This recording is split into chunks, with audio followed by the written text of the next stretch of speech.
पाकिस्तान के मायानाज स्नाइपर राजा ज़ीशान हैदर की हंगामा खेज दास्तान। वतन दुश्मनों से नबरदाज़मा राजा ज़ीशान हैदर उर्फ SS और उसके जिगरी यार सरदार खान की मौत की आंखों में आंखें डालकर अपने वतन की बका के लिए जिद्दोजहद। कदम कदम पर सनसनी और असरार के रंग लिए ऐसे वाक़यात कि सुनने वालों के सांस थम जाएं।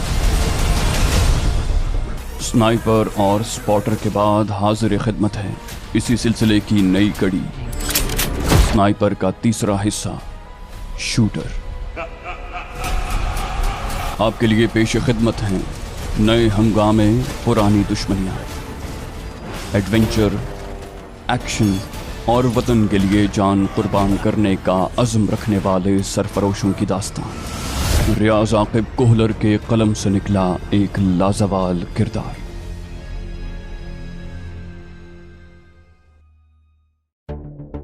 उसका नाम परवीन था।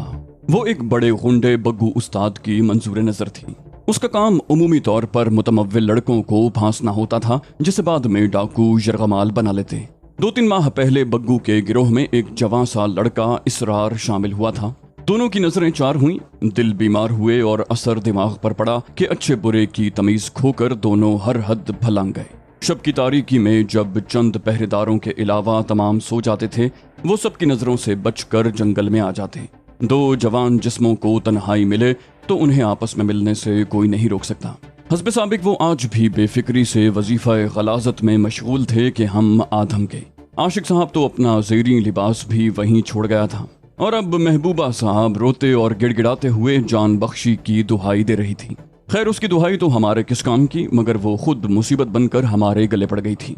गो वो हमें डाकू समझ रही थी, मगर उसे छोड़ने में ये खतरा था कि वो हिमाकत से हमारी मौजूदगी का राज फाश न कर देती।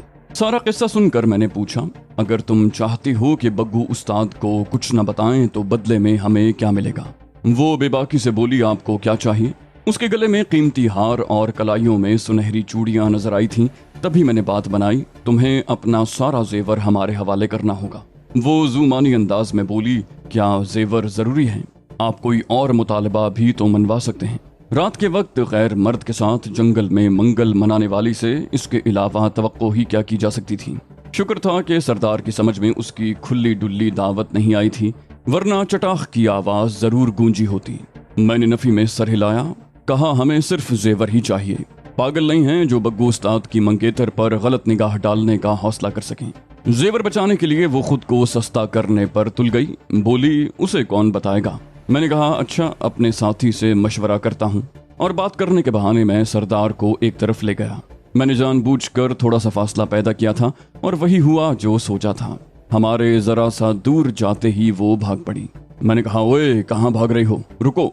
मैंने भागने की अदाकारी करते हुए चंद कदम लिए और फिर रुक गया। वो चौकड़ी भरते हुए झाड़ियों के बीच रूपोश हो गई थी, यूं कि अब हम चाहकर भी उसे ढूंढ नहीं सकते थे। सरदार हंसा, बोला, पलवशे बहन ने कुछ ज्यादा ही डरा दिया है कि अब लड़कियों से दूर भागने लग गए हो। बगैर बताए वो मेरा मतमय नजर जान गया था। मैं दांत निकालते हुए बोला, खामखा की मुसीबत ही गले पड़ गई थी यार। सरदार ने मुंह बनाया, बोला, क्या इसे भगाना मुनासिब था? इसको तो खत्म भी किया जा सकता था। मैंने उसे मतून किया, कहा, मुझे नहीं लगता एक खान इतनी बड़ी बेगैरती पर राजी होता।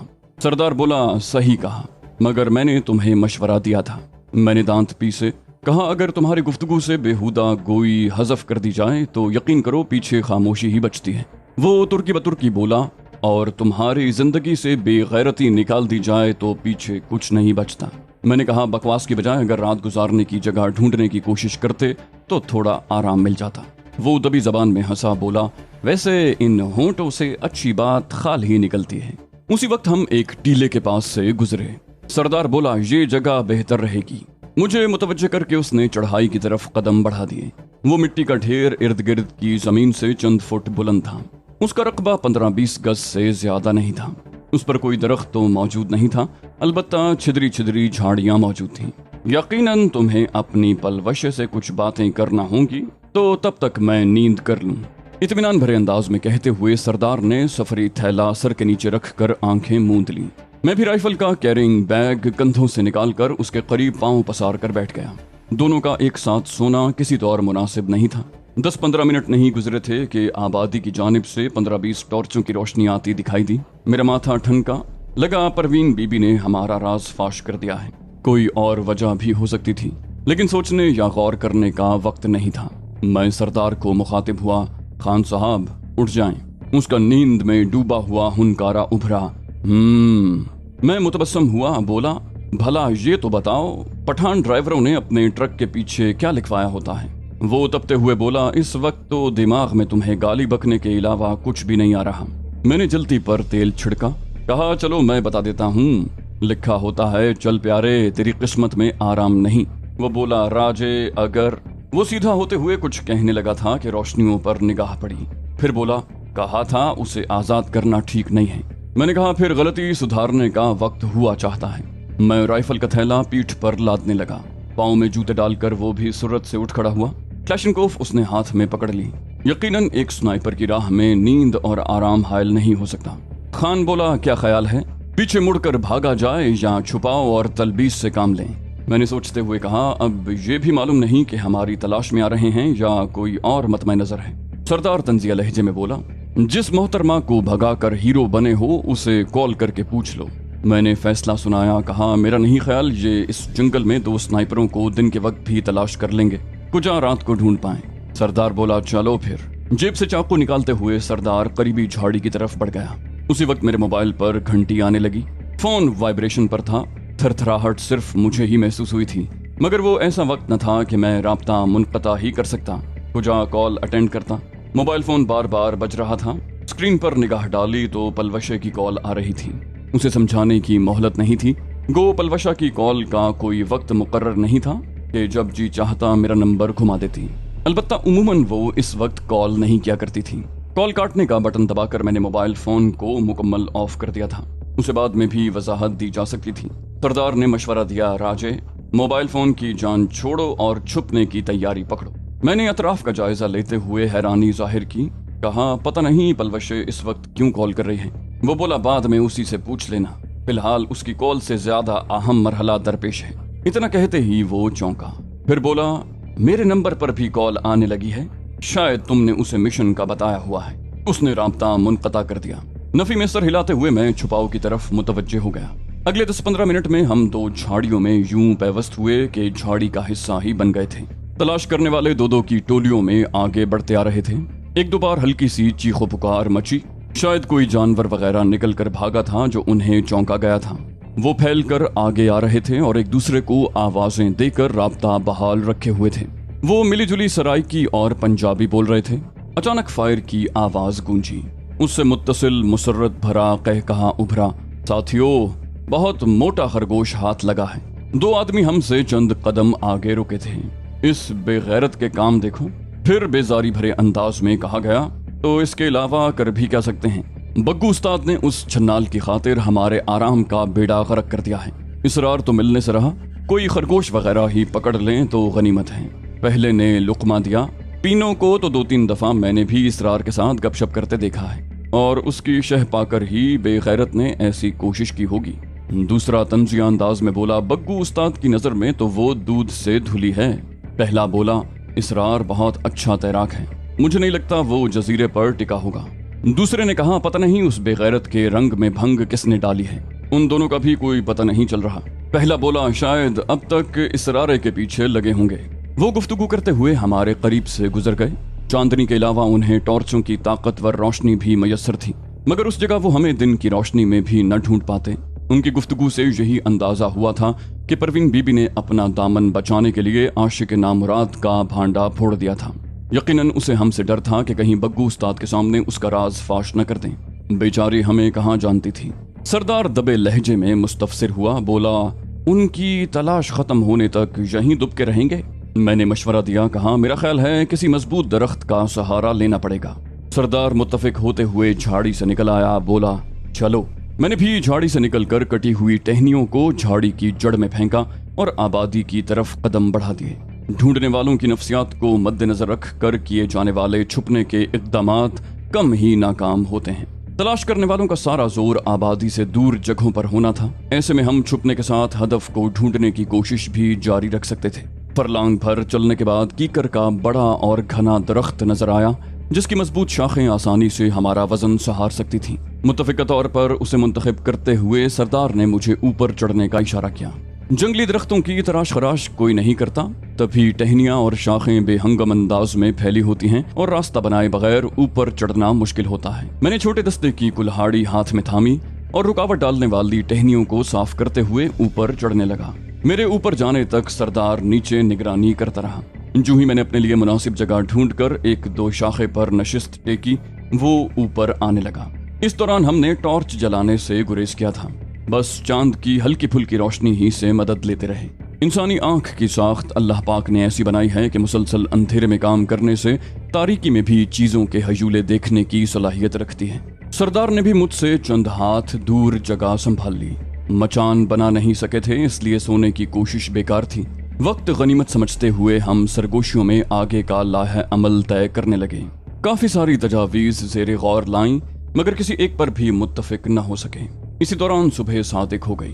तलाशी टोलियों की टॉर्चों की रोशनी दूर से नजर आने लगी थी।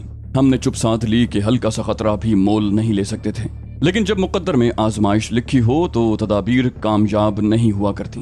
वो बेफिक्री और बेपरवाही से चलते हुए आगे बढ़ रहे थे। गो मलगजा उजाला फैल रहा था, मगर दरख्तों की वजह से अब तक तारीकी ही महसूस हो रही थी। तभी उन्होंने टॉर्चें नहीं बुझाई थीं। एक जोड़ी बिल्कुल उसी दरख्त के नीचे से गुजरी जिस पर हम बराजमान थे। अचानक एक बड़ा परिंदा फड़फड़ा कर उड़ा और हमारे लिए मसाइल का दरवाजा खोल दिया। टॉर्च की रोशनी परिंदे की तरफ फेंकी गई थी, जो उसकी पहचान को यकीनी बनाने के लिए परों की फड़फड़ाहट के पीछे लपकी। दो दरख्तों से होती हुई रोशनी हमारे दरख्त के वस्त तक पहुंची, और ये तो मुत्तफिका उसूल है कि टॉर्च वाले की नजर रोशनी के ताक़ुब में होती है। गो ये लाशऊरी में की गई बेफायदा हरकत थी, मगर उसका इख्तिताम हमारे मुनकशिफ होने पर हुआ था। रोशनी को अपनी तरफ आता देखकर सरदार बड़बड़ा कर रह गया। मारे गए। मैंने भी खतरे की बू सूंघ ली थी और अब छुपने की कोशिश नहीं की जा सकती थी। हिफाजती इक़दाम के लिए साइलेंसर लगा पिस्टल मेरे हाथ में मुंतकिल हो गया। आखिरी वक्त तक मैंने किसी बेहतरी की उम्मीद में ट्रिगर नहीं दबाया था, लेकिन मेरी एहतियात रायगा बल्कि नुकसानदेह साबित हुई थी। टॉर्च वाले के होंठों से जोश भरी आवाज निकली, ओए ये यहाँ छुपा बैठा है। उसका हाथ कंधे से लटकती हुई राइफल की तरफ बढ़ा, लेकिन तब तक मैं ट्रिगर दबा चुका था। ठक की आवाज के साथ वो नीचे गिरकर एड़ियां रगड़ने लगा। इतने करीब से चलाई गई गोली के रायगां जाने का सोचा भी नहीं जा सकता था। उसका साथी चीखते हुए भागा। हम चीख तो नहीं रोक सकते थे, अलबत्ता उसके कदमों को लगाम डालना मुमकिन था। गोली उसकी गर्दन में लगी थी। वो औंधे मुंह गिर कर तड़पने लगा। मुख्तलिफ अतराफ से मिली जुली आवाजें उभरी। क्या हुआ? कौन है? भागने न पाए, हम आ गए हैं। सोचने का वक्त था, ना मशवरा करने की मोहलत। अपने बैग कंधों में डालकर हम लचकीली शाखों को पकड़कर नीचे कूद गए। ऐसे हालात में स्नाइपर्स करीबन एक ही तरह सोचते हैं। हर वो शख्स जो अमली जिंदगी में धक्के खा चुका हो, उसके लिए बरवक्त फैसला करना मुश्किल नहीं होता। दरख्त और झाड़ियों के झुंड छुपने के लिए निहायत साजगार थे। नीचे उतरते ही हम आबादी की जानिब भागे, क्योंकि मुखालिफ जानिब से टोलियों की आमद जारी थी। उसी वक्त गोलियों की तड़तड़ाहट उभरी। फायर करने वाले ने हदफ को देखे बगैर ट्रिगर दबा दिया था। हम रुकने की हालत में नहीं थे, पहले वहां से फासला पैदा करने की जरूरत थी। मुख्तलिफ टोलियों की चीखो पुकार शुरू हो गई थी। 2 लंबे ब्रस्ट फायर किए गए। क्लैशनकोफ की जानी पहचानी तड़तड़ समातों पर गिरा गुजरी थी कि फायर दुश्मन की तरफ से दागे गए थे। सरदार ने फूले हुए सांसों में अंदेशा जाहिर किया। बोला, लगता है घेरे में आ गए हैं। मैंने कहा, उन्हें अब तक मामला वाजे नहीं है, अलबत्ता हमारी पहचान होने के बाद काम खराब हो जाएगा। एक घबराई हुई आवाज ने इंकिशाफ किया, रमजू और बशीरा दोनों मारे गए हैं। साथ ही चीखती आवाज में बेचारे इसरार को कोसा गया। हम दबे कदमों दूर हटने लगे। दुश्मनों की आवाजें आना बंद हो गई थीं। फरलांग भर दूर आकर हमारे कदमों में ठहराव आ गया। मैं एक झाड़ी के करीब हुआ। कहा, मैं इसमें छुप रहा हूं, तुम साथ वाली झाड़ी में घुस जाओ। उसने मशवरा दिया, ये झाड़ी काफी बड़ी है, इसी में दोनों ठीक रहेंगे, वरना दूर से मशवरा करना मुश्किल हो जाएगा। मैंने चुप रहकर उसकी खामोश तायद की थी। चूंकि थोड़ी देर पहले हम एक दरख्त से उतर कर भागे थे, इसलिए दुश्मनों की तवज्जो अब दरख्तों की तरफ मबजूल हो जाना थी। तेज धार चाकू निकाल कर दोनों टहनियों को काटने लगे। इस दौरान हम अतराफ से भी गाफिल नहीं हुए थे। निशानेबाजी के बाद छुपाव और तलबीस एक स्नाइपर की पहचान हुआ करती है, क्योंकि उसे दुश्मन के निहायत करीब जाकर कार्रवाई करना होती है। इसलिए स्नाइपर का दुश्मन की नज़र से ओझल रहना ही मकसद की कामयाबी और उसकी बका के लिए ज़रूरी तरीन होता है। छुपाव और तलबीस के लिए स्नाइपर्स क्या क्या तरीक़े बरूए कार लाता है, ये मौजू बहुत ज़्यादा तफसील का मुतकाज़ी है। लिबास, राइफल, स्नाइपर का जिस्म और कमीनगाह के अतराफ का छुपाव सब इसमें शामिल हैं। ये दरसी किताब नहीं, इसलिए मैं ज़्यादा तफसील में नहीं जाता। अलबत्ता ज़्यादा सामीन चूँकि फ़ौजी पस मंज़र नहीं रखते, तभी सूरत हाल की वजाहत को गाहे गाहे ये ज़रूरी होता है। हमने सूरत से टहनियाँ अपने लिबास के गिर्द इस अंदाज में लपेटी कि वो लिबास का हिस्सा बन गईं। स्नाइपर्स उमूमन यूं छुपते हैं कि चंद फुट के फासले पर खड़ा दुश्मन भी उन्हें न ढूंढ सके। इस मकसद को वो ज़मीन में गड्ढा खोद कर भी घुस सकता है। दरख्तों की बुलंदी पर घनी झाड़ियों का लिबास ओढ़ कर भी बैठ सकता है, किसी झाड़ी का हिस्सा भी बन सकता है, बर्फ में भी दफन हो सकता है और किसी कब्र में भी लेट सकता है। दुश्मन न जाने क्या कर रहे थे कि इब्तिदाई फायरिंग के बाद गोली नहीं चली थी, न कोई इस जानिब करीब आया था। शायद वो साथियों की लाशें संभाल रहे थे या शायद किसी और समत हमारी तलाश में निकल गए थे। हमारे इंतजार ने ज्यादा तूल नहीं खींचा था। जल्द ही आबादी की जानिब से आवाजें आने लगी थीं। वो झाड़ियां खंगालने के साथ दरख्तों को भी नजरअंदाज नहीं कर रहे थे। सरदार ने मुंह शिगाफी की, राजे, मेरा ख्याल है पलवशा बहन के बेवा होने का वक्त हुआ चाहता है। मैं इत्मीनान से बोला, खान साहब, ली जोना भी नहीं बचेगी। सरदार बोला, खैर उसे फख्र तो हासिल होगा कि शहीद खान की बेवा कहलाएगी और मेरी अकेली वारिस भी। पलवशे बेचारी को तो तुम्हारी महबूबाओं की प्लाटून से निपटते ही बकिया जिंदगी गुजारनी पड़ेगी। मैंने कहा, बेशरम, पलवशे और रोमा के अलावा मेरी जिंदगी में कौन है? खान इत्मीनान से बोला, गुलगारे, जैनी, लौरा, परमा उर्फ परी, जरमीने, ये सब किस ड्रामे के किरदार थे? मैंने चिल्लाते हुए कहा, यार बहतान लगाते हुए तुम्हें शर्म भी नहीं आती। खान बोला, और तुम्हें बेगैरती करते हुए शर्म नहीं आती? घर में एक छोड़ो दो बीवियां मौजूद हैं। मैंने उसे खामोश रहने का इशारा किया कि दुश्मन करीब आ गया था। हमने सांस तक साध लिए थे। चेहरे और हाथों को कैमोफ्लाज करने के लिए हमने काले रंग की मखसूस क्रीम इस्तेमाल की थी। मैंने उसे खामोश रहने का इशारा किया कि दुश्मन अब करीब आ गया था।